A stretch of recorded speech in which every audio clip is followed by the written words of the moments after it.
Okay, hello friends.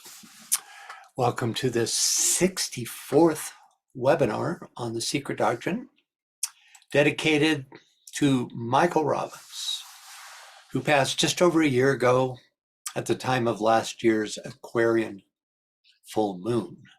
As most of you know, he was a real champion of the ageless wisdom teachings and an inspiration to all who knew him. Okay, as you know, this webinar series is available on makara.us under the subheadings Moria Federation webinars, then webinar series in progress as shown here. All episodes of this, The Secret Teachings of All Ages, and the Treatise on Cosmic Fire series are also available on YouTube. Just do a search for Francis Donald and the webinar series you'd like to view. You can register for any of these webinars on the homepage of moriafederation.com.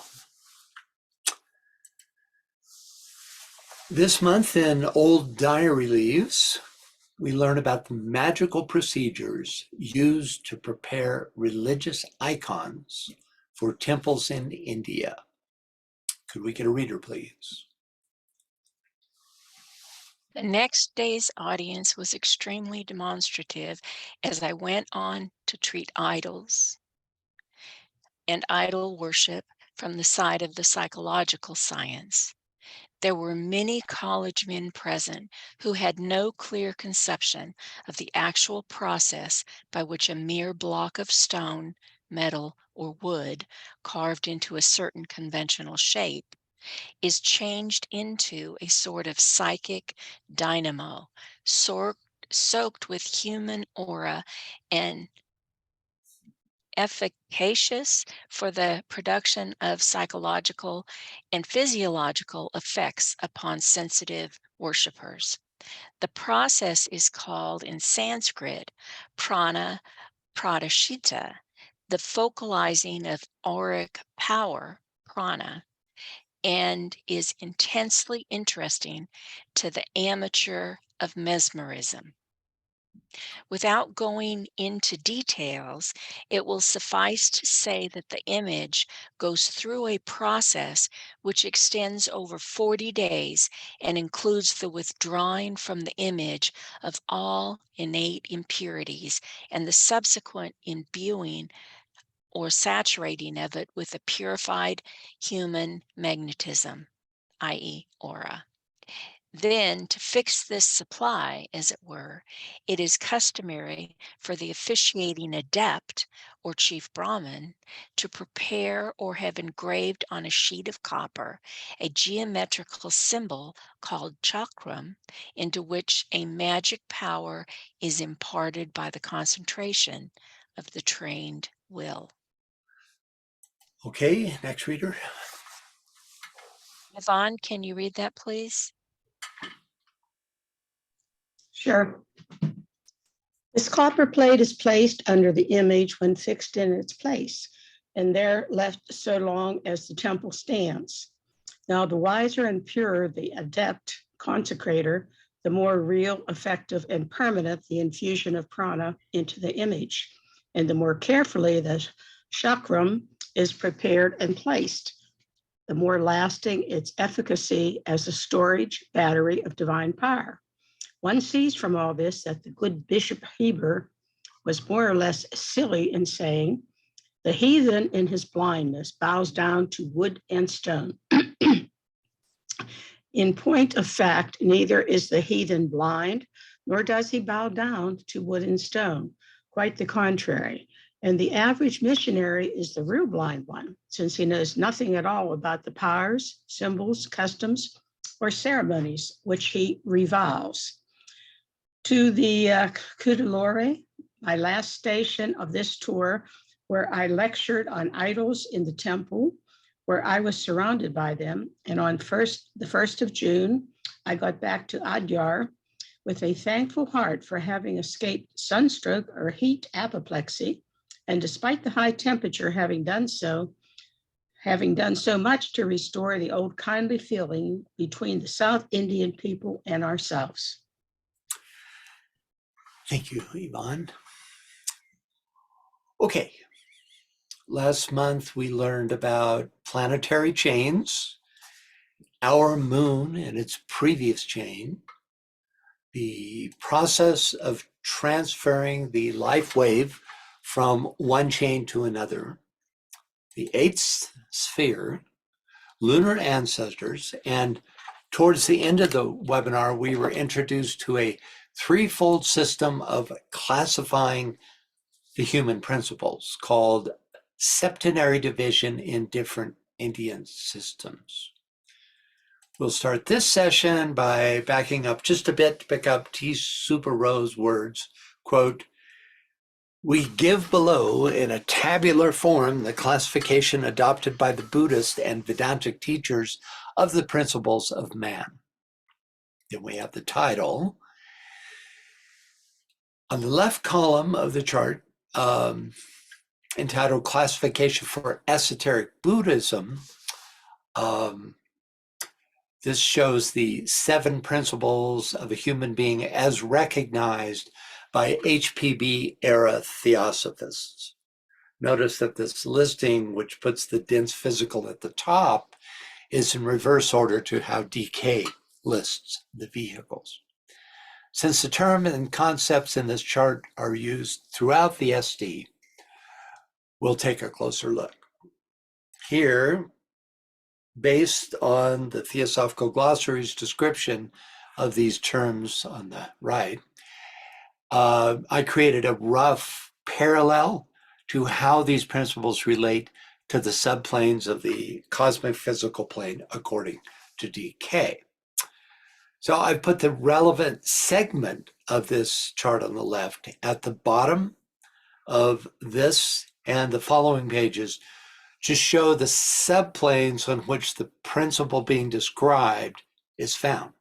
For example, in this case, both the Sthula Sharira and the Annamaya Kosa, which represents a dense physical body, are found on the dense physical subplanes of the cosmic physical plane.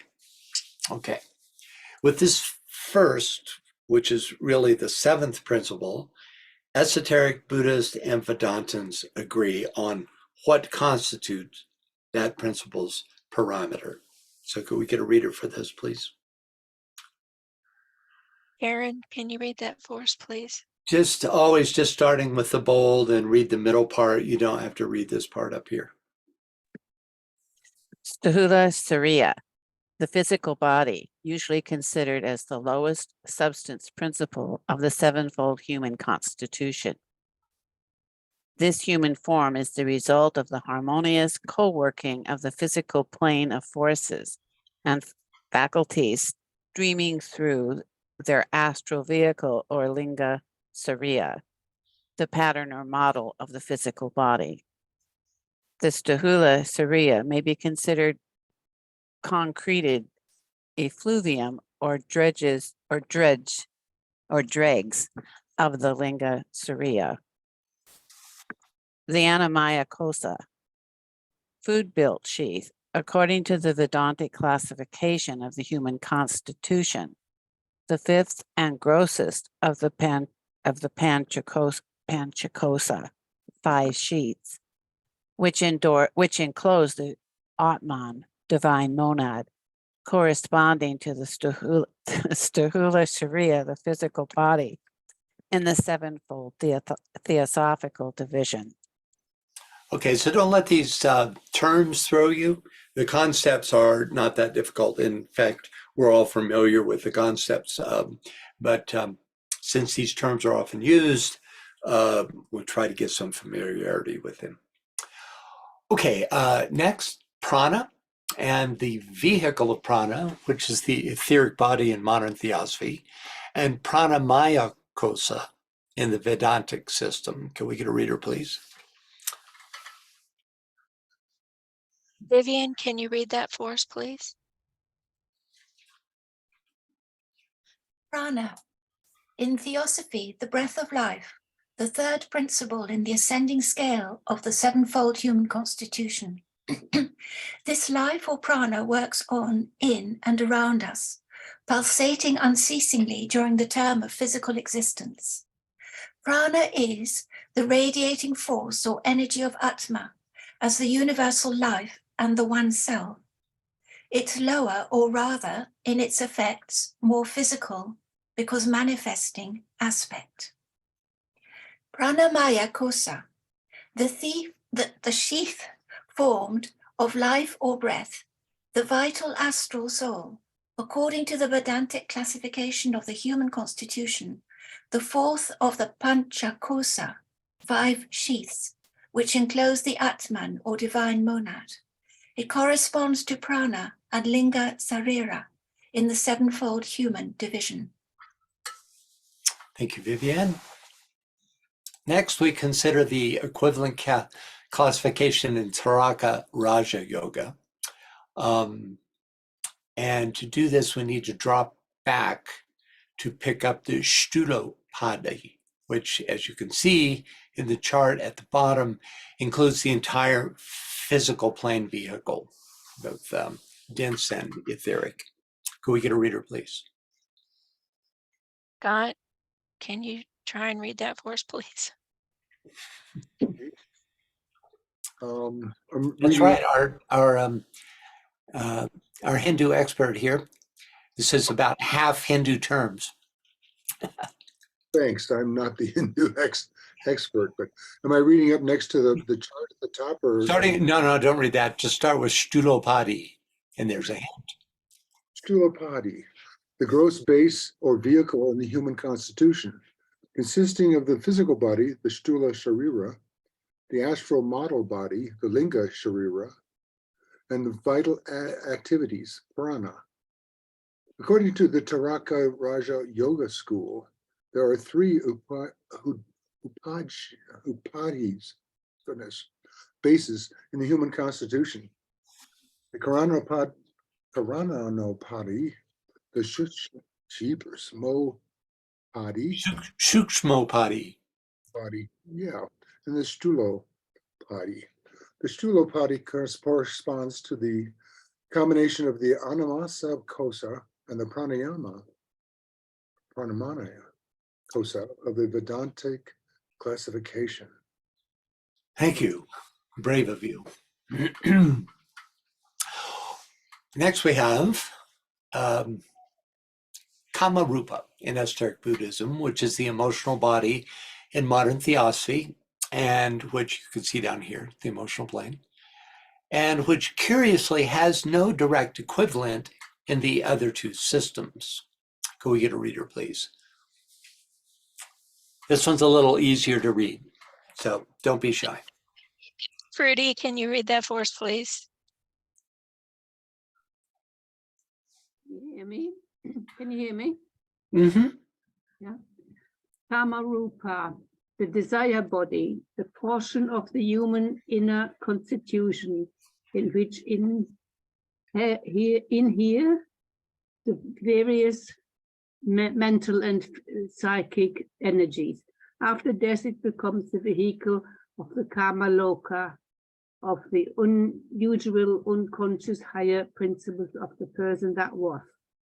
After death, there occurs what is called the second death, which is the separation of the immortal part of the second or intermediate duat from the lower portion of this duat, which lower portions remain as the Kama Rupa in the etheric or higher astral spheres, which are intermediate between the Devachanic and the earthly spheres.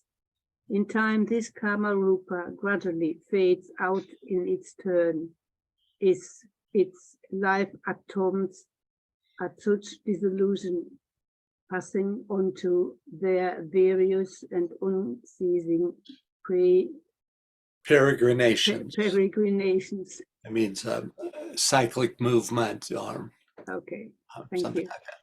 Yeah, thank you. Okay, next, Manomaya Kosa, Can we get a reader, please? Yeah, can you read that for us, please? Manomaya Rosa, the sheaf formed of mind, the human soul, according to the Vedantic classification of the human principles. The third of the Panchakosa, 5 sheaths, which enclose the divine monad or Atman. Manomaya Kosa corresponds with the lower manas combined with Kama, and therefore has a closer affinity with the fourth principle, Kama, than with the sixth or Buddhi. Thank you, Tia. As you can see, only a few of these principles directly correspond to the sheath classification as given by DK. For example, Manomaya Kosa embraces both the astral and lower mind, but not the higher mind. Right. Next, in the upper chart, we see that mind, with its 2 subsets, volition and feelings, is identical to Sukshmo Padi in the Raja system. Can we get a reader? Janet, can you read that for us, please? Sure. Suk Smo Padi, the subtle base or vehicle in the human constitution, the combined qualities of the higher manas, the lower manas, the Kama energy, and their astral veil or vehicle infilled with life. According to Kara Yoga, there are 3 upadis in the human constitution: Kara and Padi, Sukamo Padi, and Stulo Padi. The Sukmo Padi comprehends manas in its dual aspect in union with Kama, and the vital astral portions in the Theosophic 7 division of man, and likewise corresponds to the Manomana Kausa of the Vedanic classification. The state of consciousness known as sapna or sleeping condition is connected causally with the Sukha Mu Padi. This Padi, when developed and trained in the adept, is the seat of a number of remarkable faculties or powers, among them spiritual clairvoyance and clairaudience. Thank you.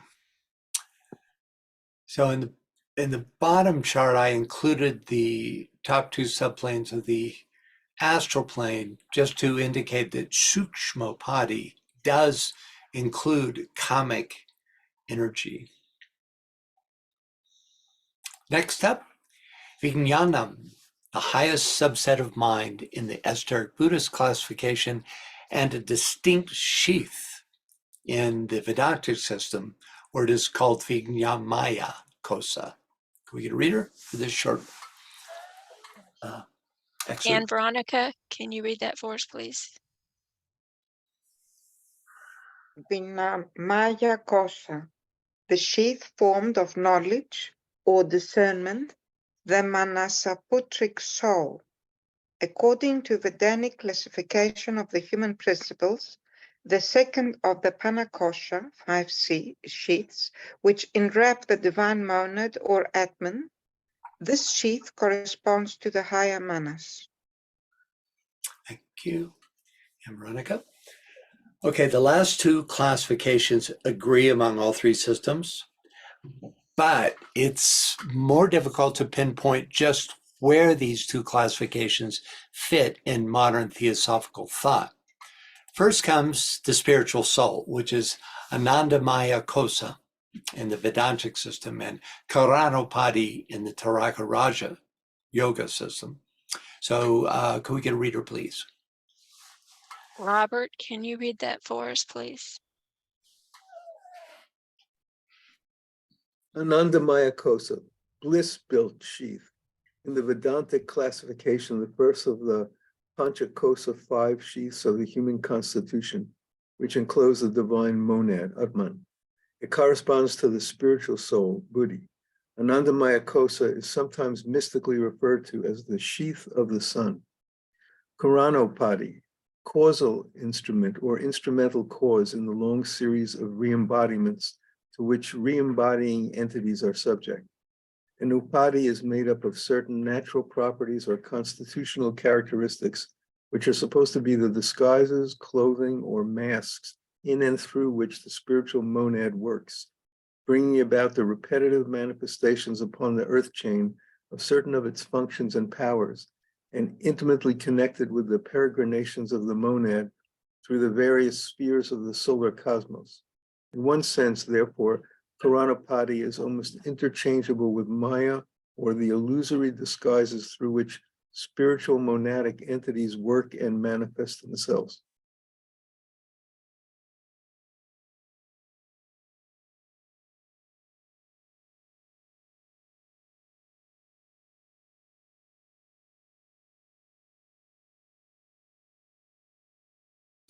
Sorry guys, I had muted myself because my dog was whining in the background. So thanks, Robert, for that. To more accurately correlate Atma's position on the chart of the cosmic physical subplane, let's take a look at the terms Atma and monad as used in HPB era Theosophy. First, Atma, a term which is agreed on by all three systems, but curiously, not by modern theosophical understanding of this word. So can we get a reader for this? A little bit longer, but very interesting excerpt from Theosophical Glossary. Reader, please. Andrea, can you read that for us, please? Yes. Atman self, the highest part of human being, pure consciousness, that cosmic self, which is the same in every dweller on this globe and on every one of the planetary or stellar bodies in space. It is the knowledge of I am, pure cognition, the abstract idea of self. It does not differ at all throughout the cosmos, except in degree of self-recognition. Through universal, it belongs in our present stage of evolution to the fourth cosmic plane, though it is our seventh principle counting upwards. It may also be considered as the first logos in the human microcosm. During incarnation, the lowest aspects of Atman take on attributes because it is linked with Buddhi, as the Buddhi is linked with manas, as the manas is linked with kama, etc. Atman is for each individualized consciousness its laya center or entranceway into cosmic manifestation. It is ourself precisely because it is a link which connects us with the cosmic hierarchy. Through this Atmic laya center stream the divine forces from above, which by their unfolding on the lower planes originate and become seven principles. Quote, we say that the Spirit, the Father in secret of Jesus, or Atman, is no individual property of any man, but is the divine essence, which has no body, no form, which is imponderable, invisible, and indivisible, that which does not exist and yet is. As the Buddhists say of nirvana, it only overshadows the mortal, that which enters into him and pervades the whole body, being only its omnipresent rays or light radiated through Buddhi, its vehicle and direct emanation, unquote. Atman is also sometimes used to denote the universal self or spirit, called in Sanskrit Brahman or Paramatman. The individual is rooted in the surrounding cosmos by three superior principles, which are the Atman's highest and most glorious parts. Atman is included among the human principles because it is the universal absolute essence of which Buddhi, the soul spirit, is the carrier, transmitting its rays to the remainder of the human constitution.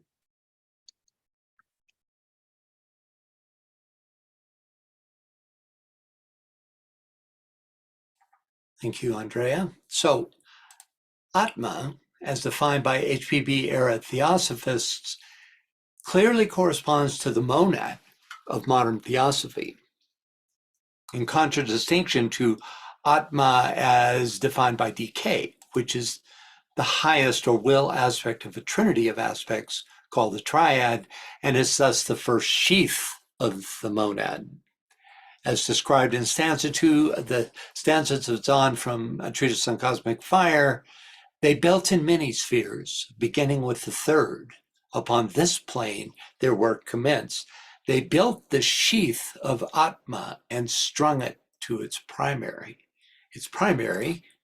being the monad, which HPB era Theosophy calls Atma. So if that's not confusing enough,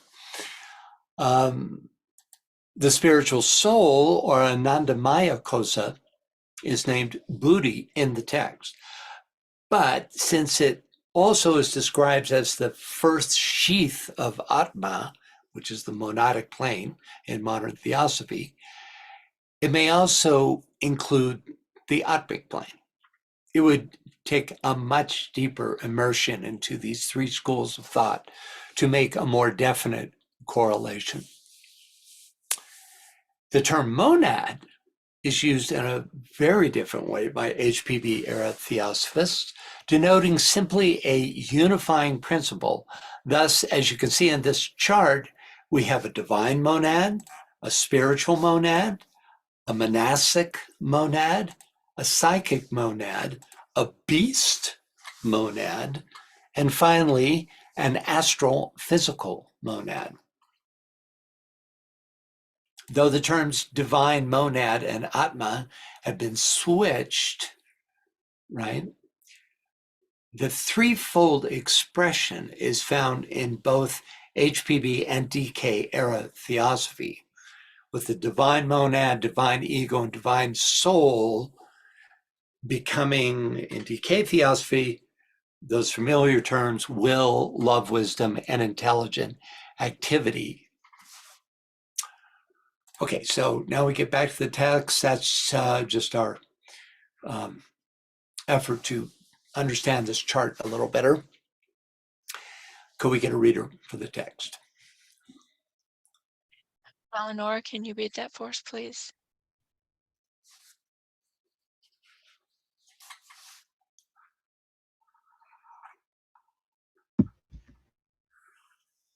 Is it just underneath? Right here, starting with "we may also here point out." Okay, thank you. We may also here point out to our readers that the classification mentioned in the last column is, for all practical purposes, connected with Raja Yoga, the best and the simplest. Though there are 7 principles in man, there are but 3 distinct apandas, bases, in each of which his Atma may work independently of the rest. These 3 Upadis.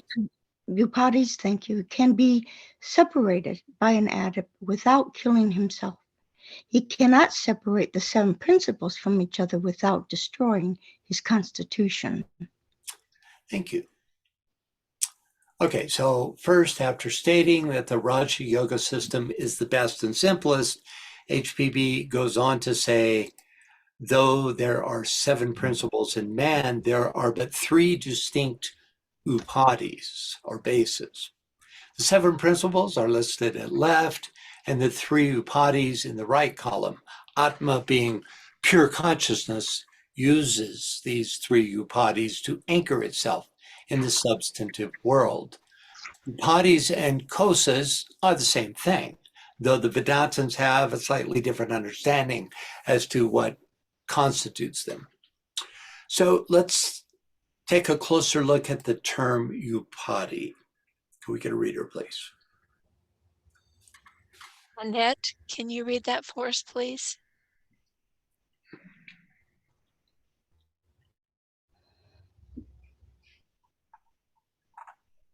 Annette, can you read that for us, please?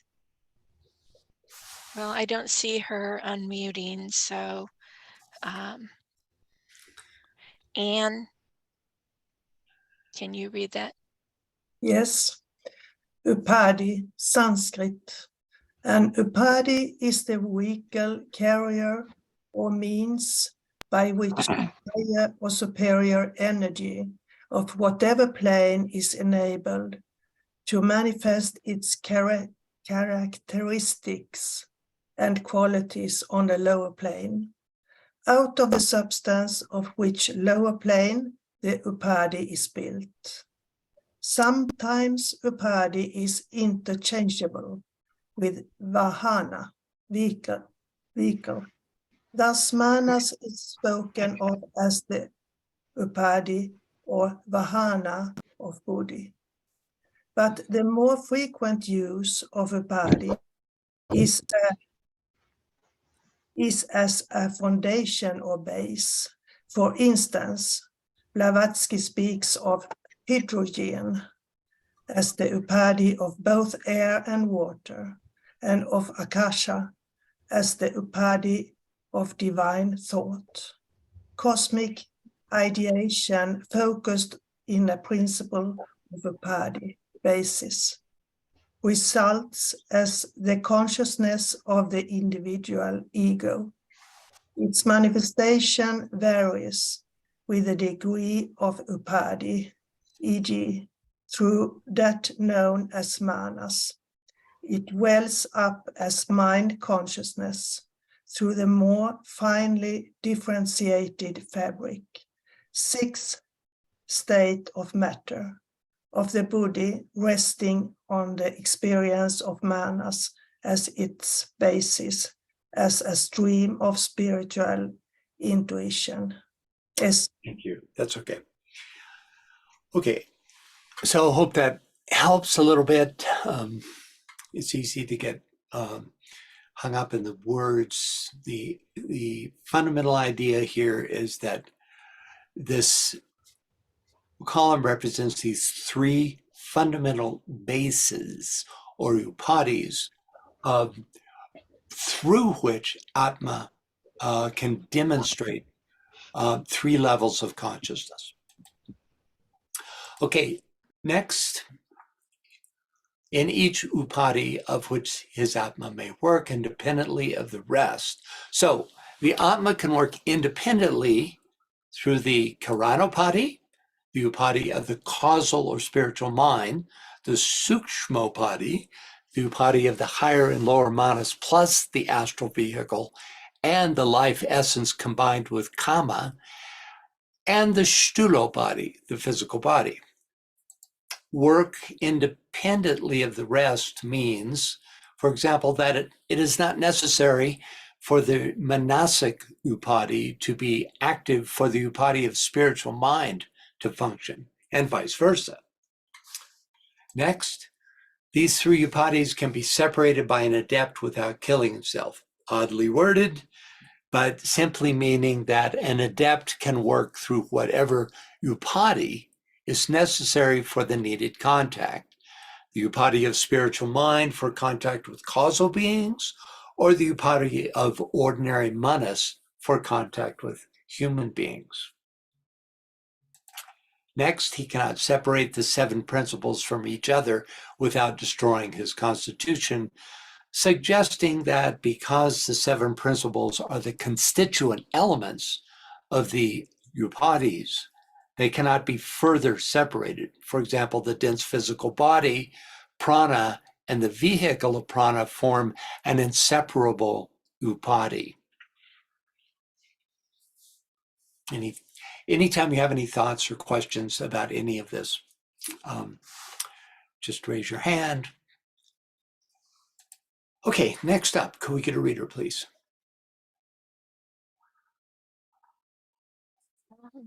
Kirsten, can you read that for us, please? Yes. The student will now be better prepared to see that between the three upadis of the Raja Yoga and its Atma, and our three upadis, Atma, and the additional three divisions, there is in reality but very little difference. Moreover, as every adept in Cis-Himalayan or Trans-Himalayan India of the Patanjali, the Arya Sangha, or the Mahayana schools has to become a Raja Yogi. He must therefore accept the Taraka Raja classification in principle and theory, whatever classification he resorts to for practical and occult purposes. Thus, it matters very little whether one speaks of the three upadhis with their three aspects and Atma, the eternal and immortal synthesis, or calls them the seven principles.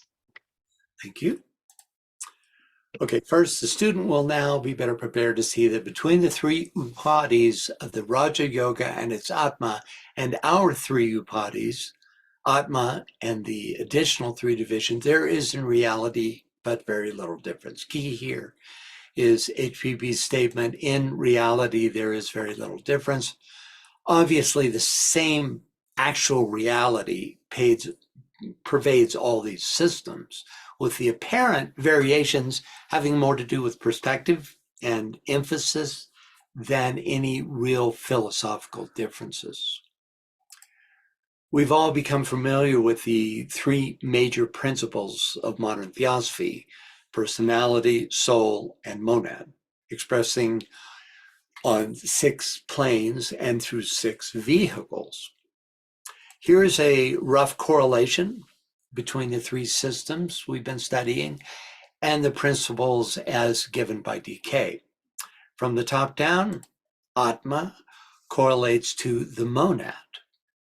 The spiritual soul, Anandamaya Kosa, and Karanopati to the spiritual triad. Vijnana and Vinyaman Kosa, here it is, to higher mind. Sukshmopati to higher and lower mind, plus at least some elements of the astral body. That was unclear in the reading. Manomaya Kosa to the lower mind and astral body. Kamarupa to the astral body, the pranic vehicle, and Pranamaya Kosa to the etheric body. Sthulopati to the entire physical vehicle, and finally the Sthula Sharira and Annamaya Kosa to the dense physical body or vehicle. So any thoughts or questions on anything having to do with these classifications? I think it'll help as we run across these terms in future reading to have at least a cursory understanding of them. Plus we can always go back and pull up their particular meanings if we need to. Okay, next up, moreover, as every adept in Himalayan or Trans-Himalayan India of the Patanjali, the Arya Sangha, or the Mahayana schools has to become a Raja Yogi. He must therefore accept the Taraka Raja classification in principle and theory, whatever classification he resorts to for practical and occult purposes. So the Himalayan range is lower in elevation and lies mostly in northern India. The Trans-Himalayan range, which are the highest mountains in the world, lie mostly in Tibet. In this context, Patanjali represents Hinduism and Arya Sangha represents Yogacara Buddhism. But all these paths, HPB tells us, lead to Taraka Raja Yoga, this classification. Basically, a Padi based, an Upadi, I should say, an Upadi based system.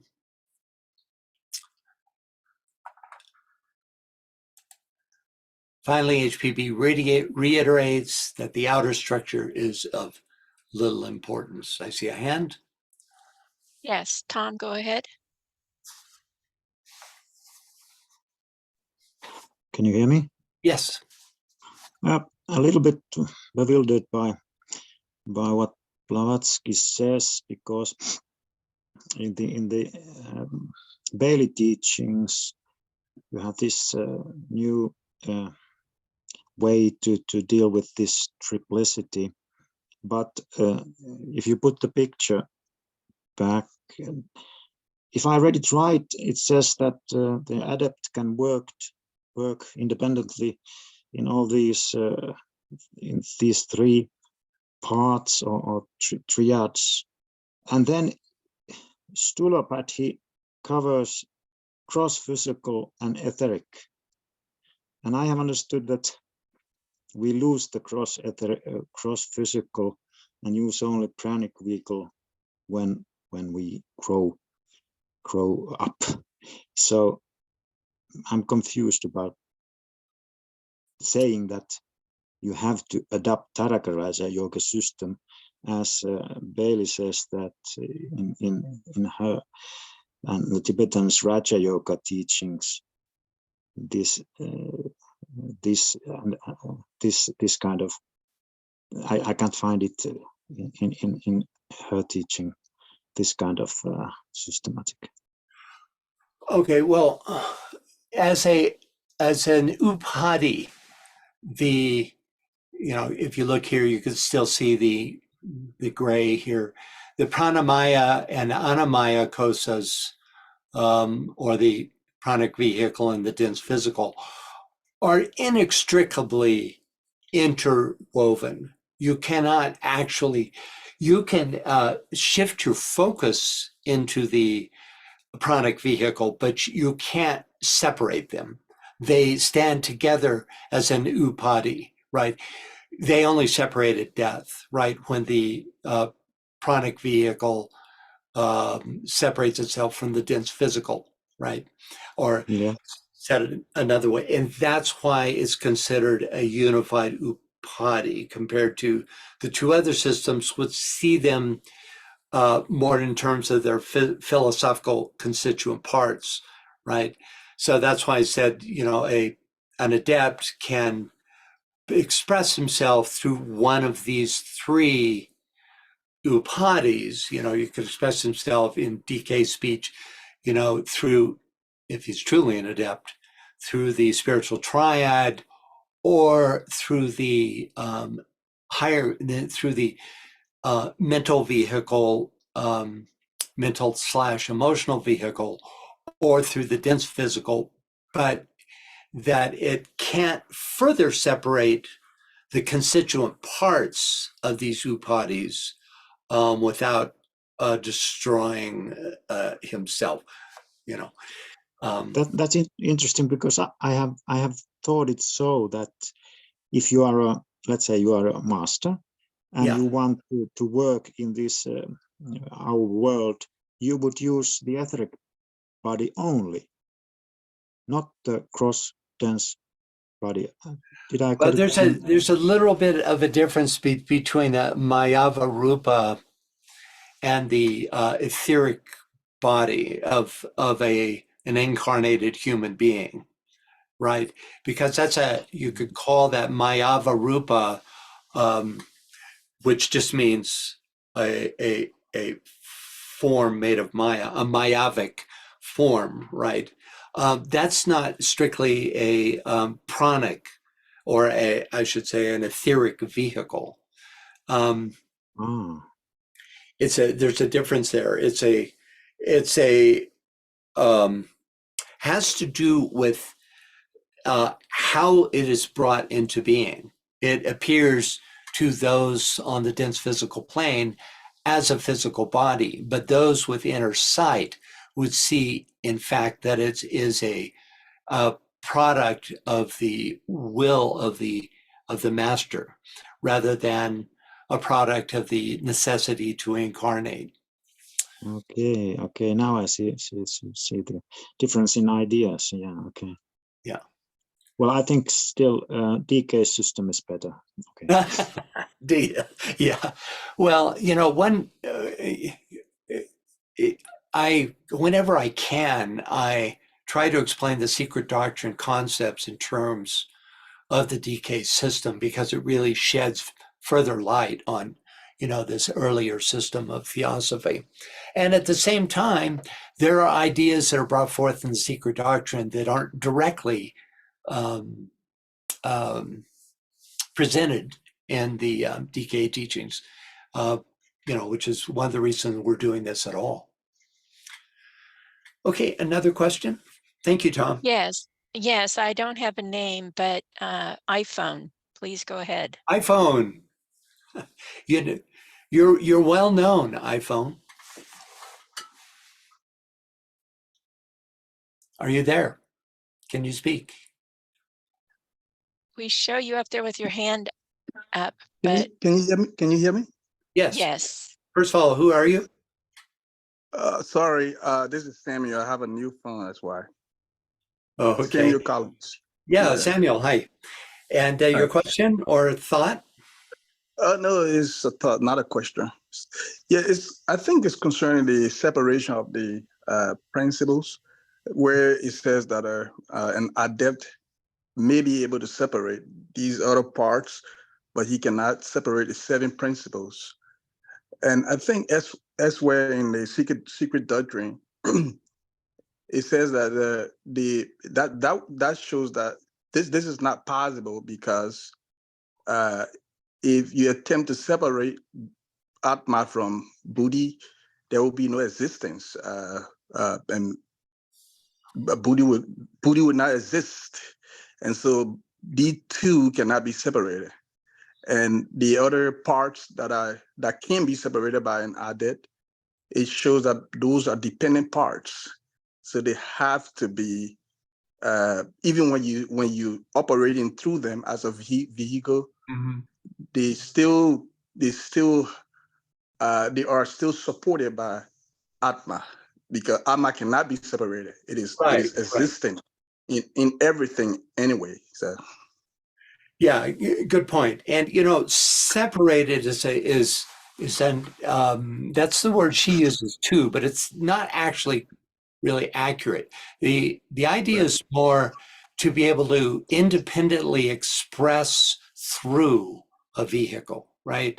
So you have Atma, which is monad, and we know in DK, that the Atma, as you said, or monad, pervades all the vehicles, all the lesser planes and subplanes.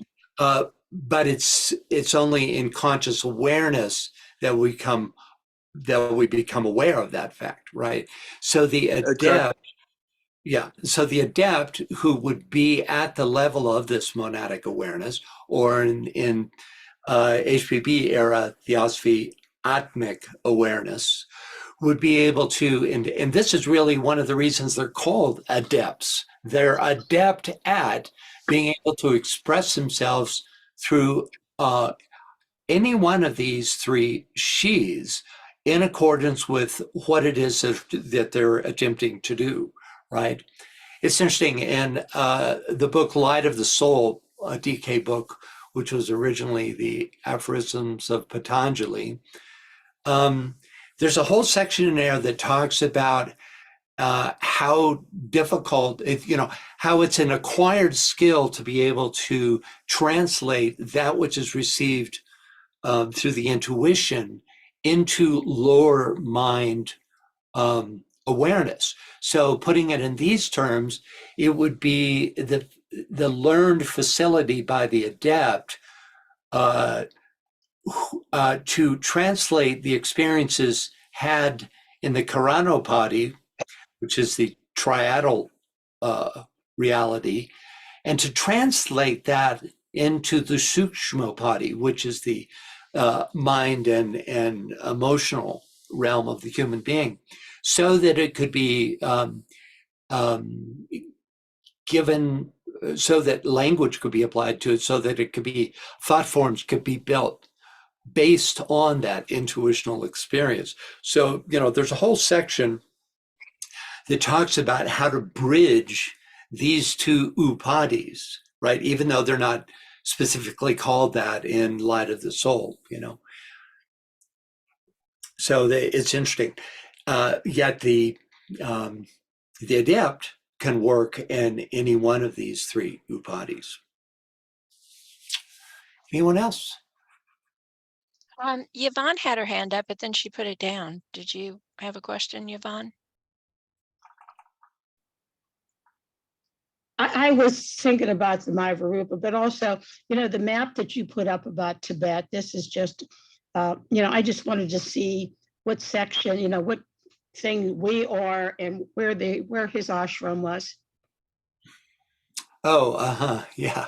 Well, it doesn't give, it doesn't look to me like it gives town names. So it would be, and I don't know Tibet from the point of view of its physical geography compared to the towns well enough to pinpoint where it is. But here's Mount Kailash, so you're well into the spiritual realm of Tibet at that point. We'd be looking for Shigatse. We'd have to overlay what they call it, a political map onto this geographical map to tell for sure. I see Lhasa, yeah. Right, where's Lhasa? Well, Lhasa is right in the middle here, right under the B in Tibet. Where it says Brahmaputra. Oh, there it is. Right. Okay. Yeah. So, yeah, I think that's the only town name they give here. Okay. City name. So, where is Shigatse from Lhasa? We'd have to look at a political map to tell. Okay. But nonetheless, generally speaking, you could say that part of the Himalayas that exists in India, which would be just the bottom edge of it, would be part of these of what's called the Sisamayan school, and therefore fall under the discipline of Patanjali. And the Trans-Himalayan school, which is in Tibet proper, is, that's what DK often cites, the Trans-Himalayan. Okay, so that's what he studies. And when Helen Blavatsky, she was in Tibet for 3 years, wasn't she? She was at his mother. Yes, and of course she was in India for a long time as well, so she'd be aware of all of these disciplines. I just wanted to see where it was. Thank you. Yeah, you bet. Sure. Okay, any other questions, thoughts? Okay, so we'll get back here. Next up, can we get a reader, please? For the benefit of those who may not have read, or if they have, may not have clearly understood, in Theosophical writings, the doctrine of the septenary chains of worlds in the solar cosmos, the teaching is briefly thus. Everything in the metaphysical as in the physical universe is septenary. Hence, every sidereal body, every planet, whether visible or invisible, is credited with 6 companion globes. See diagram number 3 after verse 6 of this commentary. The evolution of life proceeds on these 7 globes or bodies from the first to the 7th in 7 rounds or 7 cycles. Thank you, BL. Okay, so first, HPB proclaims the universality of the septenant or sevenfold system, and then once again takes up the discussion of chains, rounds, and globes, stating first that every planet has 6 visible or invisible companion globes. That doesn't sound right. Whether visible, whether visible is credited with 6 companion. Every planet has there are 7 globes at any given time. One of them is visible and 6 are invisible. I wrote it wrong here, which is a concept introduced back on page 153 on this first chart. And you can see the 6 invisible or more tenuous matter globes, and then the dense physical globe, right? And this is the first, what she's introducing here with the number 1, is the first of 6 points that HPB outlines over the next few pages on the doctrine of the septenary chains of the world. Okay, septenary chain, suddenly I've lost the ability to speak. Okay, the doctrine of the septenary chains of worlds in the solar cosmos. So she's going to give us 6 points related to this concept. Next, she says, see diagram 3 after verse 6 of this commentary. We looked briefly at this diagram earlier. Like diagram 1, it shows the 7 globes as they descend and ascend through matter, but also names the 7 subplanes of the cosmic physical plane and gives correspondences to the Sephiroth in this iteration of it. Sephiroth of the Tree of Life. But since HPB says no more about this chart at this point, we'll hold off on a deeper analysis until we actually come to this chart in the text.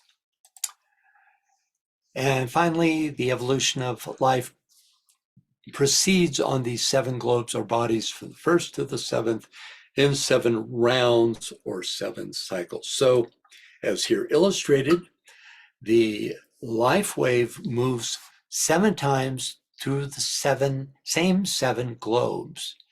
Our current globe D of the 4th round stands at the exact middle of this progression with 24 globes preceding and 24 globes ahead. Next, the second of 6 points referencing the chains. Could we get a reader, please? Yvonne, can you read that, please? Sure. 2, these globes are formed by a process which the occultists call the rebirth of planetary chains or rings. When the 7th and last round of one of such rings has been entered upon, the highest or first globe, A, followed by all the others down to the last, instead of entering upon a certain time of rest or obscuration, as in their previous rounds, begins to die out.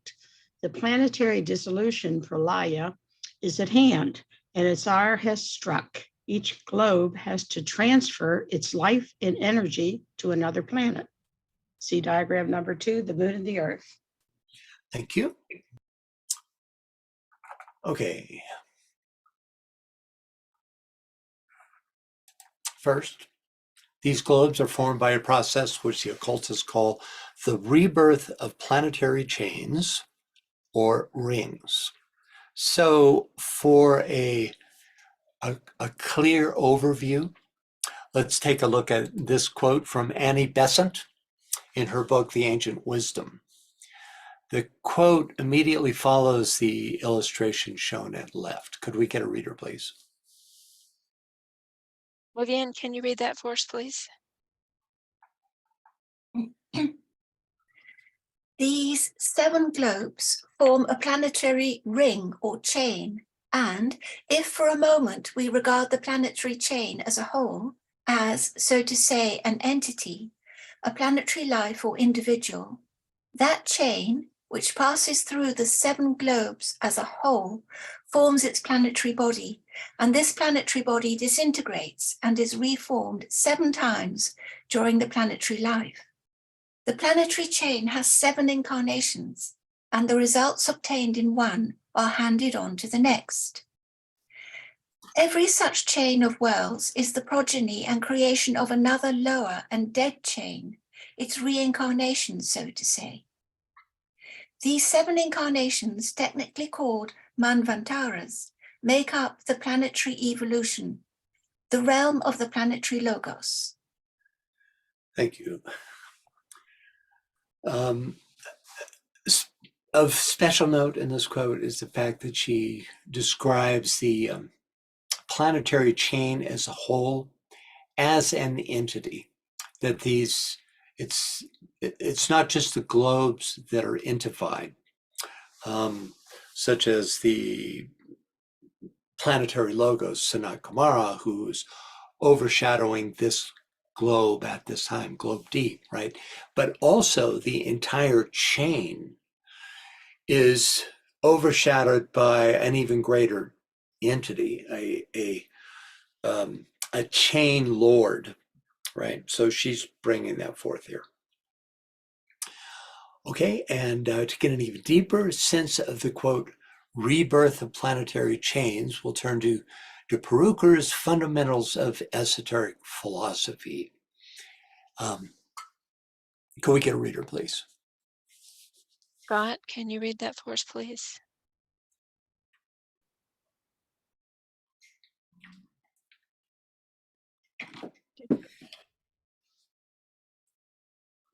Well, I don't see Scott getting ready to read, but we've got a hand up now. So Samuel, you want to ask your question?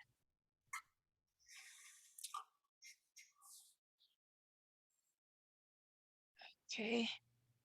He is I not. wanted to read. Oh, you want to read? Go ahead.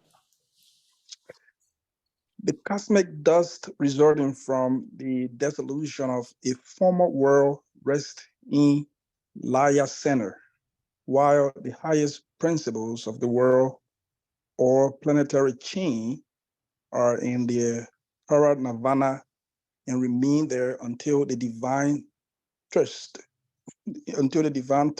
for active life on the highest plane of descent, which re-arises in the cosmic monad of a planet or sun, whose urges impels that monad to the spiritual frontiers of manifestation. And when it arrives at those frontiers, it bursts through them, as it were, or breaks through, or circles downward through into the plane below it, and thus again and again through many planes, till finally the circling monad reaches and touches or lightens all those lower elements which are remaining in the Laya center, awakens them, reawakens them, revivifies them, recalls them into being, re-illuminates them from within.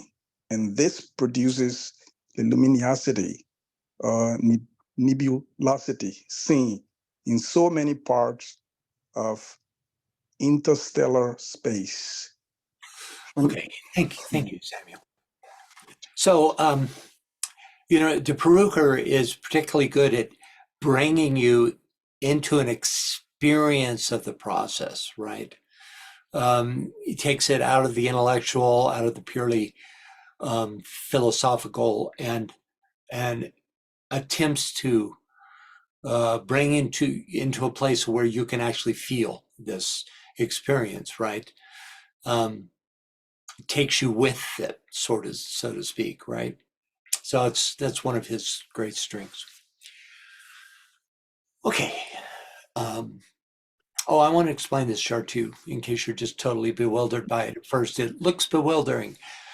So you have the 7 globes, A, B, C, D, E, F, and G. Those are the 7 globes of a chain, right? And then you have the Arupa globes, 5 up here, right? And then you have the root race, the first root race indicated on each of the globes here where the letter appears. Then you have on the left side, you have on the first globe, the second root race, third root race, fourth root race, and notice the change in color, fifth root race, sixth root race, and seventh final root race. And then the same thing for the second globe. Each of the root races is shown in the third, fourth, fifth, sixth, and seventh globes, till finally you have the last root race of the last globe. So in this, you have this sort of cool diagram by Vonda Urban and Irene Stasinski that shows, all the root races in this holistic chart, showing basically this is a round, right? This chart is of a round. Okay, any thoughts about this? Okay. Yeah. Pia, go ahead. I find this really interesting that he speaks in terms of the cosmic monad, and that it's actually the third aspect, the divine thirst for active life, that causes the descent. Well, that's interesting. There's this thing called, in DK speak, the will to be. Yes. And that will to be is an involutional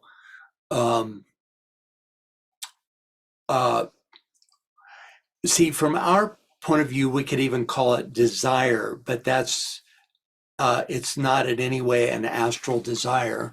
You could say it's a cosmic astral desire for spirit to reunite or unite with substance, and that will to be is the will to take form, and it's a sacrificial will. It's not the desire for the other, but it's rather a sacrificial will to uplift the little lives that are involved in all the lesser forms, right? So that's the desire that's described here, right? This divine thirst for active life. And, I just love the way that he describes it here. This divine thirst re-arises in the cosmic monad of a planet or sun, pulls, pushes, urges, or impels that monad to the spirit. Of course, this is just to Peruker, you understand. But he's really bringing us into the process, and when it arrives at those frontiers, the frontiers being those actual physical planes, which would be monadic and below, it bursts through them, as it were, or breaks through, or cycles downwards through, right? It's just the language is very dynamic here. It just seems to correlate back with our treatise on cosmic fire class, when you delved into the three aspects of the monad. Yeah. But now we're dealing with it on cosmic levels. And so this will to be is just a new concept for me in terms of looking at it in the monad and expressing it as such. So thank you. Yeah, sure. Yeah, it's really a first to third via the second, but the emphasis is on the first principle and the third principle, right?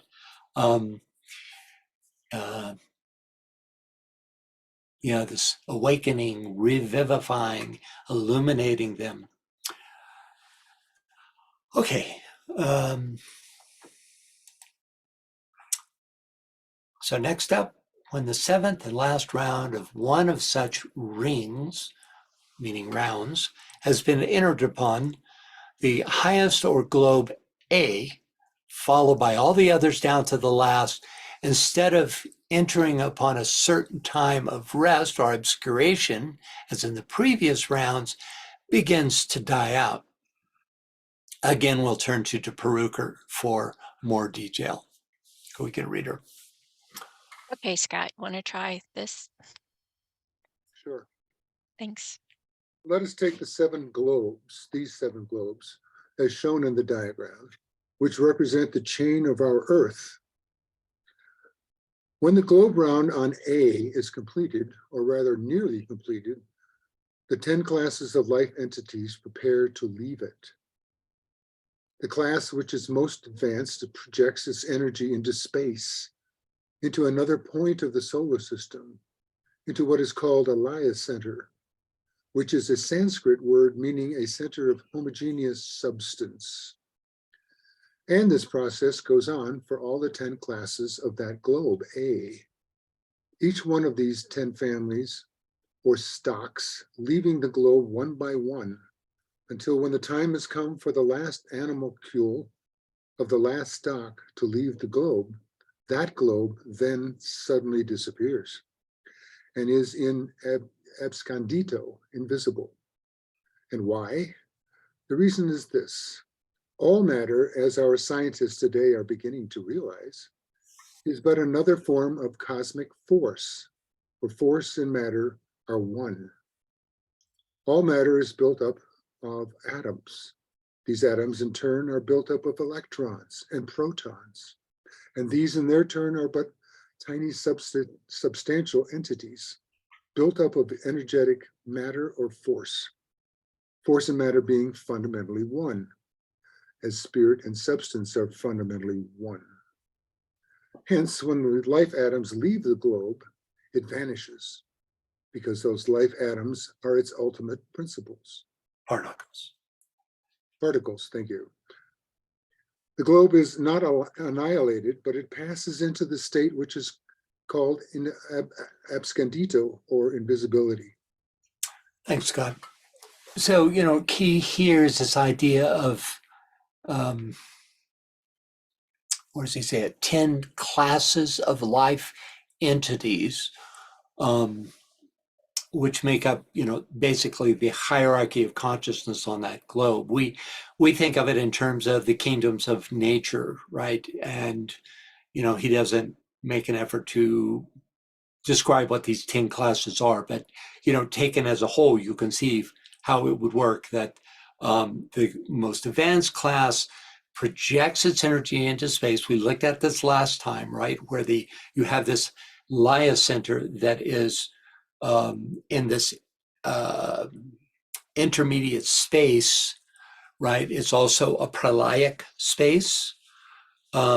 He calls it into another point of the solar system. It's a Laya center. And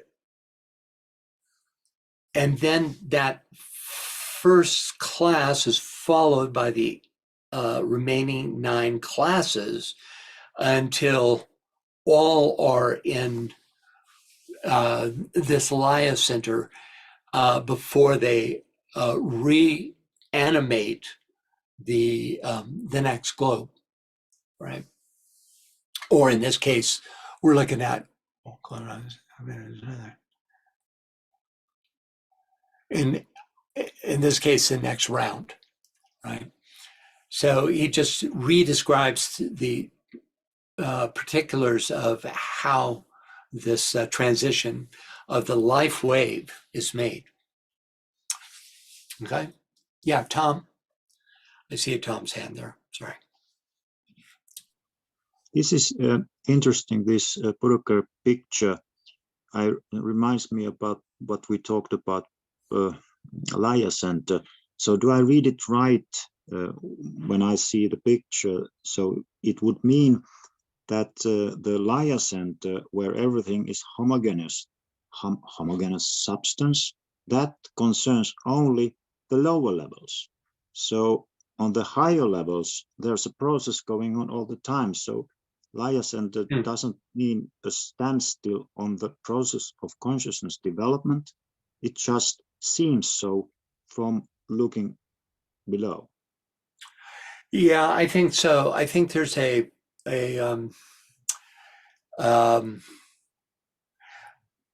renewal, and also there's some indication of that the process of resynthesis with the source of being, which is what takes place either in Pralaya or in these Laya centers or in these higher globes, that this is a healing, renewing, and in some cases synthesizing experience that allows not only the transfer of consciousness, but for the for the establishing of the higher spiral, of the higher level that will occur on the next manifest iteration, whether it be a planet or a chain. I don't know if I made myself clear. The idea being that there's a difference in the well, let's say moving from D to E. There's a difference in the consciousness aspect as a result of this movement, right? And that is, you could say, inculcated in the intermediate Laya center. It's made possible in and by and through that intermediate Laya center, right? I see other hands. Yes, Robert first. Yeah, could you speak a little bit more about that phrase, projects its energy into space. The class which is most advanced projects its energy into space. Right. Well, this is, again, it's de Perucker. You always have to recognize that he uses language to try to communicate a concept, but it may not literally be true. Like what is meant by into space? Well, what kind of space?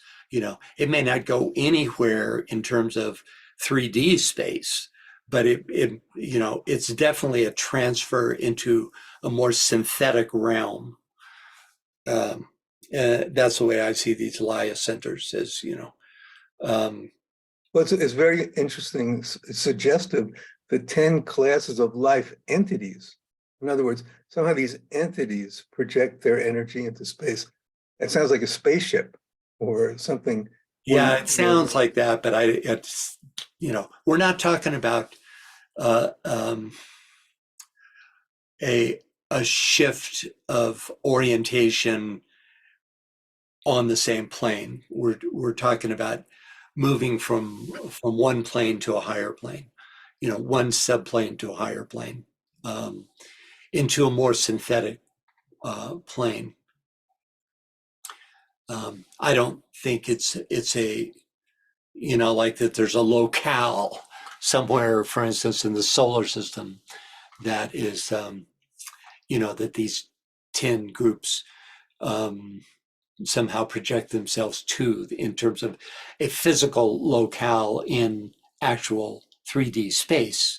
I think it's a subjective movement. Anyone else? Yes, several. Go ahead, Samuel. Yes, yes. So I wanted to say this is probably what takes place in terms of the pralaya, how it affects everything, even in our world, where say a father passes over his gene information to his offspring, Mm-hmm. even though it's not a conscious process, but nevertheless it's still a form of pralaya. Yeah, it's a good analogy, that idea. It's the effect is tangible, but well, in the case of father passing his genes, we've determined through the study of biology how that occurs. But to use the analogy in connection with this material, the effect of pralaya is very real. In the succeeding globe or chain or round. But the nature of that pralaya is just described as, quote unquote, the day be with us. That is to say, full immersion in the spirit aspect, right? But on these lesser pralayas, they're also they're still conditioned by their stage in the evolution of the whole. They're not at what you'd call an absolute or universal pralaya.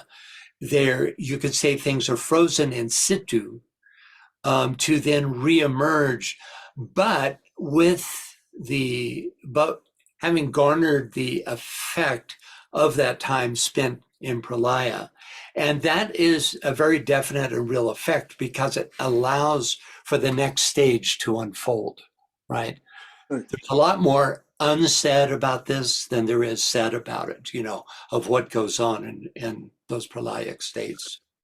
Right. But what I also wanted to say is that since the secret doctrine mentioned that there are a number of pralayas from the smaller ones that happen on smaller scale that we cannot even dictate to a day, like a regular day and night, to the seasons, and stuff like that. Right. And to the entire universe, which is the day of Brahma, which is that will require 15 digits to enumerate. Right. So I think it's basically something that it's not something that you can look on and know what's going on in there. It also leaves room for why it is true that the planet kind of go into this inanimate state and contracts the information in there passes over, which is in the form of energy, to another, to whatever, to the new planet or star that's going to take that responsibility. I still believe that it is a possibility, right, for new idea that was not in the parent star or in the parent planet or whatever, something like that. What do you think? Well, I think that, energy reconditioned by its immersion in pure deity is then conditioned in such a way that it is able to manifest then in the new form. That without that reconditioning, it wouldn't go anywhere. It wouldn't have the that special something that is given by its time in pralaya to reinvent itself at that higher level. Now, I'm not sure that answered your question, but that's what I got from it. Yep. Yeah. Anyone else? It's a fascinating topic. Yes, we have several more hands up. Okay, go ahead, Trudy. Am I right in thinking that when we leave the globe D, that life on Earth is going to be not non-physical, etheric, and then in the next, the F1, it's going to be emotional, mental, and in G, just mental? Yeah, it's been described that way, that this is, it's often described in terms of the elements. Let me get back to that chart. Where was it? Here you have the elements associated with it, right? So on the second round, the dominant element is air. Okay. Third round, it becomes water. Well, we can easily associate Buddhic / higher mental. You might go Buddhic with the first round, Buddhic with the seventh round. You go higher mental or mental plane with the second and sixth round. Certainly it would be higher mental by the sixth round. And then astral substance and consciousness at the third round. But there would be the associated, there would be an astral Buddhic connection connected with this fifth round, right? And then, of course, Earth with the fourth round. So you can do it by element, you can do it by consciousness, and you can do it by plane, and you get different information depending on who you read based on that. And then, of course, the root races themselves have their own affinity. For instance, the second root race has, that's described here, that see the ones with a strong ring around them? That's because this second root race is connected with the second globe. In this case, the third root race is connected with the third globe, right? So there's a particular resonance between the globe and the root race in these. I'm not sure I answered any question with that, but talked about it a little bit anyway. Anyone else? You. Yeah, you bet. Gia, you have a question? Yeah, we need to go back, to this one. I actually found the second, I guess he goes from the general to the specific, and then he makes a really big conclusion at the end. When he goes into his reasoning, how he had on cosmic force, and that he makes the argument that energetic matter or force, so that force and matter are fundamentally one, spirit and substance. And he gets back into that unity. I think that's quite fascinating that he reaches that conclusion as the explanation for how he made his overall observation. Yeah, of course, it's Einstein made, literally wrote a formula that proves that energy and matter are one. right, are fundamentally one. And so he's reiterating that. He came after Einstein, and so could use that in this. I think he's got one thing he doesn't mention here in this whole thing of a globe suddenly disappearing is it also has to do with the perspective of those on that globe. Once they leave that globe and go to the next globe, or they go, first of all, they go to the Leia center between that globe, but eventually they move to the next globe. Then they take on the sensory perception appropriate to that globe, right? So, and it's I think in large part for that reason that the previous globe suddenly disappears, because there's the either whether it's more dense or more tenuous, the new parameters which determine the sensory apparatus also determines how you would be able to see the globe that has been abandoned, right? You understand what I'm saying? I hope so. Yeah, because I'm having difficulty understanding how his description gets us to the realization that he was making. Okay, yeah. Well, that happens. His reasoning is, yeah, I understand what his reasoning is. I just don't understand necessarily that gets you to the conclusion that. Yeah, I agree. In fact, I almost cut this out, but then there's just enough in it of interest to leave it in. But it's true that the globe is not annihilated, but it passes to a state called abscondido or invisibility. But what he doesn't say here, or here in this earlier part, is that, well, who's it invisible to?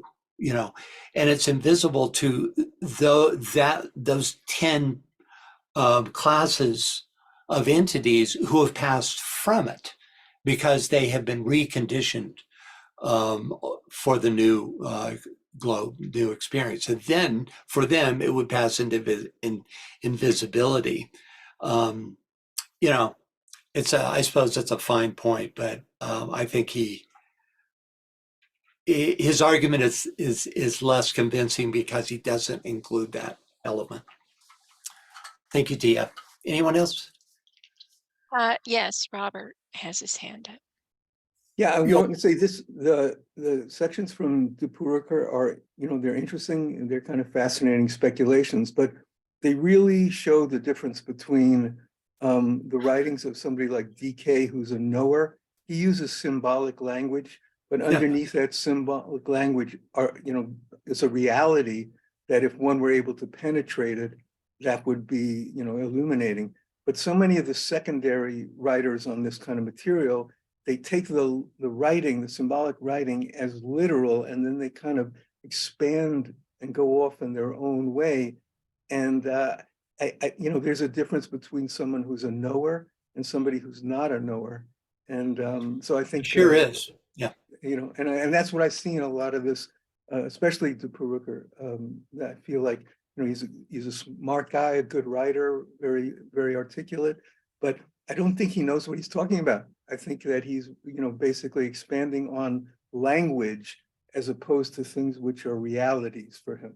Anyway, well, I think that's a little harsh. I think he knows what he's talking about, but he doesn't know from direct experience, such as a DK or even a Blavatsky. But in Blavatsky's case, she was informed by, the masters that worked with her, including DK, right? And Brucker, I agree with you that he didn't have this higher vision, that he was working. I think he was a real scholar, which is why I wouldn't go so far as to say he didn't know what he was talking about. I only meant in this excerpt, obviously he studied, it was very He was very intense about it. It was his life, so he had learned quite a bit on a kind of academic level. But this one, that's the reason I brought that up, is it kind of highlights for me some of the problems I have with the other writers who are not, of the level of, like you say, experience or knowledge. And really, that's all the other writers. The only writers that we can take as, at that highest level, well, in my hierarchy, it's DK above everyone else. There's no one else at that level, right? And we'll read something like poetically, like Rumi, and I think it comes from that same level. It's just not oriented towards factual information, but it comes from an experiential level of knowing, right? And therefore, it's incredibly inspiring. Blavatsky is just a bit down from DK because it's I think she was a less effective amanuensis than Alice Bailey, but I think she was extraordinary and had her own very definite experiences with the material she was talking about, right? So there's just a click down, for her. And then you have to go quite a ways in terms of theosophy to pick up anyone else. But, I respect people like, especially Annie Besant, because she didn't do what de Perucker does, which is, we have a quote back here, for instance, and you can get, this one. She sticks to the text, and if she expands on it, it's pretty logically directly connected. Plus, I think she too also had her own experiences. But anyway, I mostly agree with you, but I will never entirely agree with you, Robert. About anything? What do you mean? Or just No, I'm just messing with you. No. It's just recognize who you're reading, and for instance, with Perucker, don't take him as the same source as Blavatsky, for instance. But I have read elsewhere in the Blavatsky work that you have these 10 classes of life entities that move from one to the next. She writes that as well. So it can be useful to make that clear. I think what I'm saying is know the difference between symbol and fact. To whatever extent we can call some of these things facts, we can assume that what DK writes, like I said, whether we understand it or not, whether it's a fact to us or not, to him on some level it is, and therefore we can give him, some credibility. Right. Yeah, I agree. Anyone else? Yes, Samuel's got his hand up again. Go ahead, Samuel. Yes, sir. I wanted to say I agree with you concerning what's his name, de Perucker. I have read some of his literature, and I do believe, or at least I feel strongly that he's really not wrong at all. I think his inferences on, for example, what we just read here about his conclusion that matter and spirit are basically one. You can deduce from other parts of the secret doctrine, and even quite literally, that if matter cannot be separated, just like Atma cannot be separated from Buddhi. It's the same thing, because wherever you have matter, I mean, the parts of the secret doctrine did say that they are twin that cannot exist apart. So he's just giving inferences that are already true. He's just repeating that.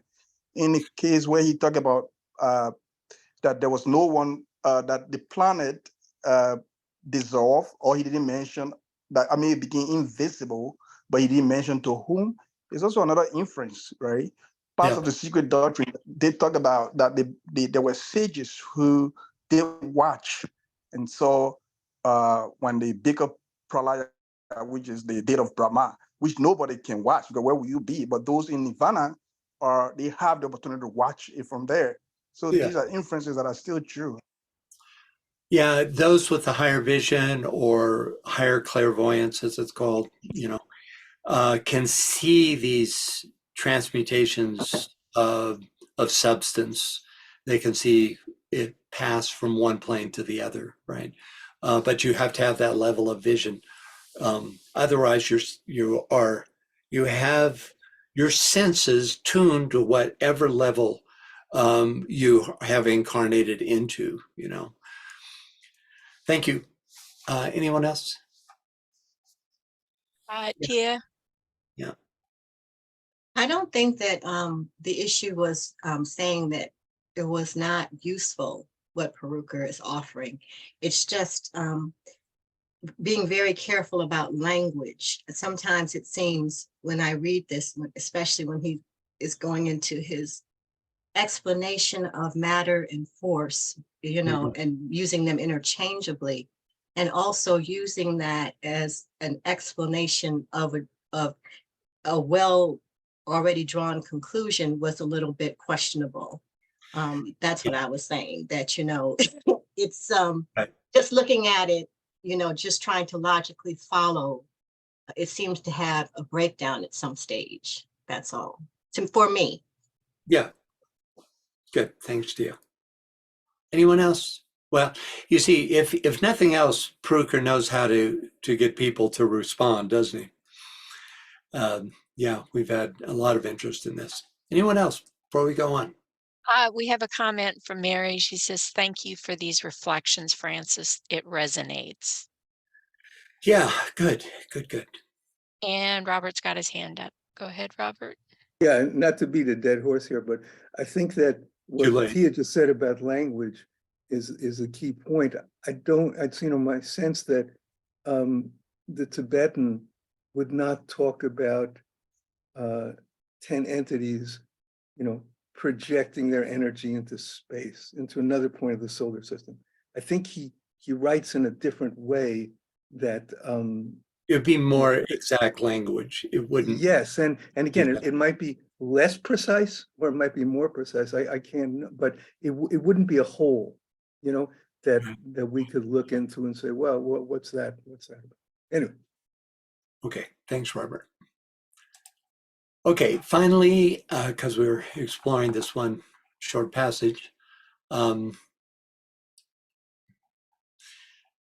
the planetary dissolution, pralaya, is at hand, and its hour has struck.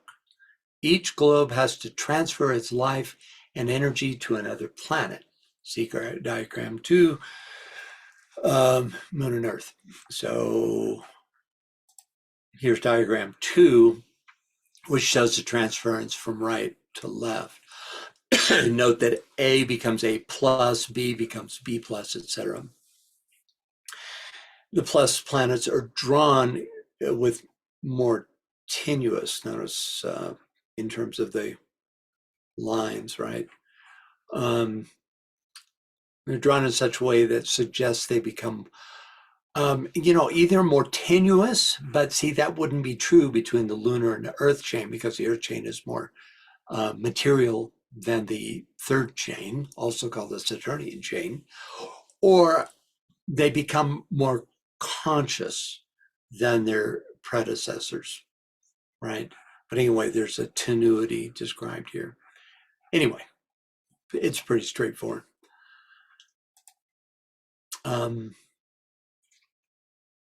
So next up, HPB's third of 6 points on the chains. Can we get a reader? Mary, can you read that for us, please?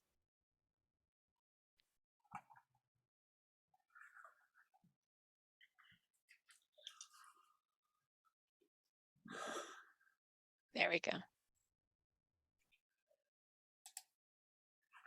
We still can't hear you, though.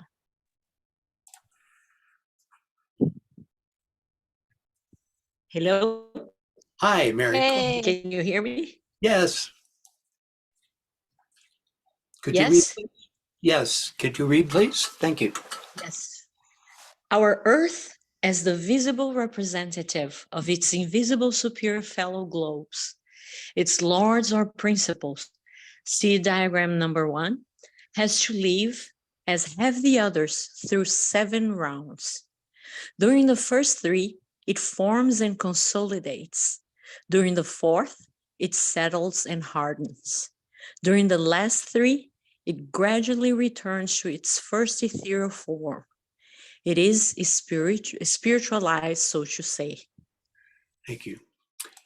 Okay, so first, our Earth is a visible representative of its invisible superior fellow globes, its lords or principles, has to live, as have the others, through 7 rounds. So all 7 globes live, which is to say become the primary globe through all 7 rounds.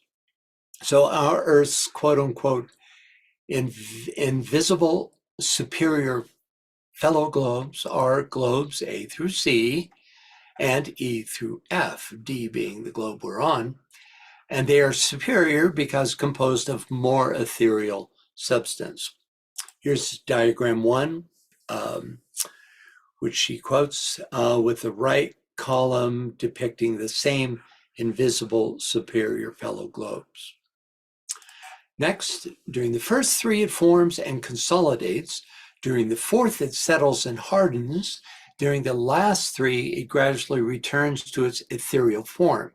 It is spiritualized, so to say. Okay, remember she's talking about rounds here, not about globes. The same would be true with globes. This descent and ascent through the denser and finer grades of matter are here illustrated, and you would have the same thing true through each of the 7 rounds. If you just use these to as expressions of the rounds, the same thing would be true. Note that in chart 1 on the right here, each ascending globe is more ethereal than its descending counterpart. So the 7th globe is more ethereal than the 1st, the 6th more than the 2nd, etc. Next up, can we get a reader, please? This next up, this is the first paragraph of HPB's 4th of 6 points on the chains. Can we get a reader, please? Karen, can you read that for us, please? 4. Its humanity develops fully only in the 4th, our present round. Up to this 4th life cycle, it is referred to as humanity only for lack of a more appropriate term. Like the grub which becomes a chrysalis and butterfly, man, or rather that which becomes man, passes through all the forms and kingdoms during the first round and through all the human shapes during the 2 following rounds. Arrived on our Earth at the commencement of the 4th in the present series of life cycles and races, man is the first form that appears thereon, being preceded only by the mineral and vegetable kingdoms, even the latter having to develop and continue its further evolution through man. This will be explained in Book 2. During the 3 rounds to come, humanity, like the globe on which it lives, will be ever tending to resume its primeval form, that of Chohanic host. Man tends to become a god, and then God like every other atom in the universe. Thank you, Karen. First, its humanity develops fully only in the 4th, our present round. Up to this 4th life cycle, it is referred to as humanity only for lack of a more appropriate term. HPB gives us more info later in the SD on this concept. Can we get a reader, please? Thea, can you read that for us, please? The most developed monads, the lunar, reach the human germ stage in the first round, become terrestrial, though very ethereal human beings towards the end of the 3rd round, remaining on it, the globe, through the obscuration period as the seed for future mankind in the 4th round, and thus become the pioneers of humanity at the beginning of this, the 4th round. Others reach the human stage only during later rounds. In other words, in the second, third, or fourth half of the fourth round. And finally, the most retarded of all, i.e. those still occupying animal forms after the middle turning point of the fourth round, will not become men at all during this Manvantara. They will reach to the verge of humanity only at the close of the seventh round to be, in their turn, ushered into a new chain after Pralaya by older pioneers, progenitors of humanity, or the seed humanity, Shista, viz. The men who will be at the head of all at the end of these rounds. The student hardly needs any further explanation on the part played by the fourth globe and the fourth round in the scheme of evolution. Well, I don't know about that, but this is a better explanation that is given in the current text of how these human stages unfold, right? And humanity as we know it only comes into form on this fourth round, although we have what are called the lunar ancestors. Any thoughts or questions about this? This will be our last, I see a couple of hands. We'll answer these and that'll be it for today. Yvonne, go ahead. So we evolve through the kingdoms where we're rocks, and then we're vegetables, and then we're lizards and animals, and then we don't become in human form until the fourth globe. I think we have that's kingdoms, right? We do go through all the kingdoms. You have different waves of humanity. That the most developed monads, which became human beings on a previous chain called the moon chain, right? They reached that what HPP here calls the human germ stage in the first round, in this round, right? So they're already, but this is the most developed monads, right, that reached this stage because they had developed into human beings in the previous chain, in the moon chain, right? So then you have different waves of humanity coming in. If you look at it in terms of individualization, this is more familiar ground because it's repeated often, that you have those who individualized on the moon chain, those who individualized in Lemuria, and then finally the third wave individualized during the Atlantean times, and then the door was closed, absolutely, right? So it's not everybody fits the same formula, Yvonne. That's you have a different you have different stages for different levels of monadic consciousness. Thank you. Anyone else? Samuel, go ahead. The question that I have is, I have this question where it talks about the sister. So there is this very ancient book. You must have heard about it. I think the Vasishta is a kind of yoga system in India too. I was wondering, does that refer to? Does that imply that they are the leader of this race in some sense? Are they ahead of the fourth, or are they in the front of the fourth race men on this earth? Because the sage, I think Vamaka, he was the teacher of Sri Ram in the Ramanaya, something like that. So yeah. I don't know whether you, yes, I was thinking, because that's the name of the book itself. It's called Yoga Vishista, something like that. So that's the question. Interesting. Well, all I can say about it off the top of my head is it's very much connected with the Manu, and that these, you have these seed Manus who hold that which has been accomplished. Like, for instance, Mars right now is in obscuration, but there are these. There is a seed or shishta, a group that is holding that which has been accomplished in Martian humanity until the planet is re-inhabited by the new wave of the new life wave of humanity on Mars, and then that shishta will then pervade that new incarnation. So that's its fundamental meaning, you know. Okay. Yeah, and then they talk about the fourth round, man. So there are times where you hear that man, at this stage we are, I don't know, it says we are the balance between matter and spirit. So I don't know whether you could explain this a little bit. Oh, well, you know, you can look at that. You know, we are in every way, we are the fourth scheme, fourth chain, fourth round, fourth globe, which is the absolute intermediate point. You know, we have had 24 globes before, 24 after.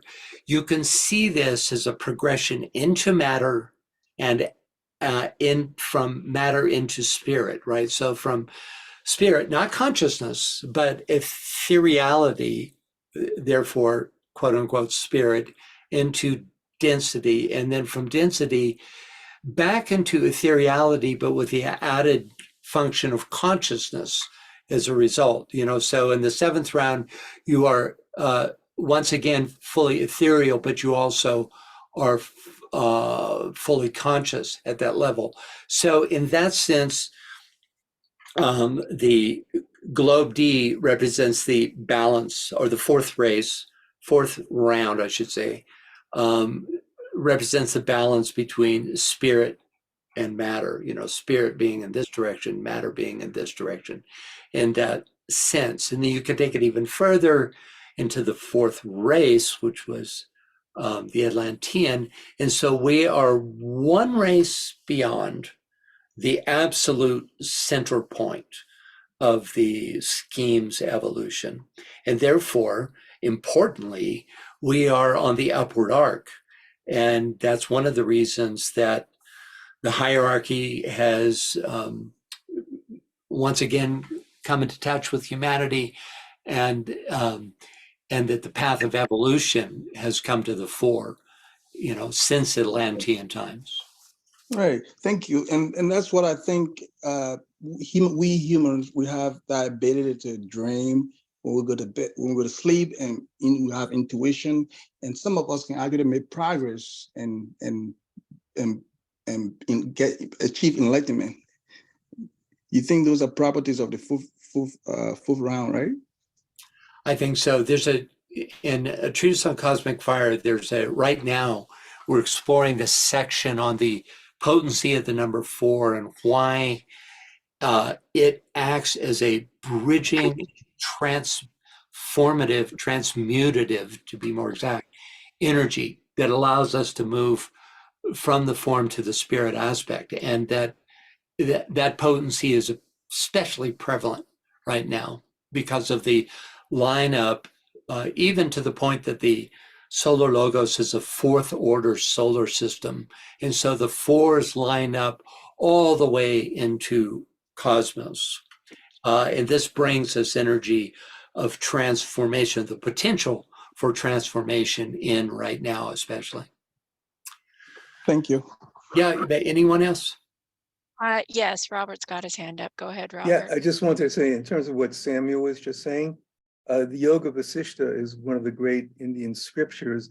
Vasishta himself was from an earlier Manvantara. He was from an earlier hierarchy, and was therefore a guide of humanity, which is what what this excerpt is saying. He was an older pioneer and is leading, et cetera, which through synchronicity kind of fits potentially what we were talking about earlier, which is those 10 life entities, instead of projecting themselves into space, were probably led by whoever their guides were to whatever that next step was. Anyway, that's just kind of a speculation, but it seems like almost everything in the esoterics really comes from someone who's more advanced leading somebody further along the path. Yeah, right. Yeah. Yeah, good. Thank you. Okay, is that it? Are we done with questions, or do we have something else? Well, I'm glad you all are interested enough to hang out for 10 more minutes. Let's see, can we announce times for the next webinars? Yeah, Samuel's hand just went up again. Did you have something else you wanted to say, Samuel?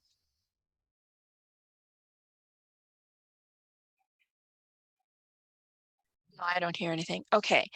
The next Secret Doctrine webinar is going to be the 19th of March, and that's right after North America has gone to daylight savings time. So that means that on the 19th of March, this webinar will start at 7 p.m. GMT.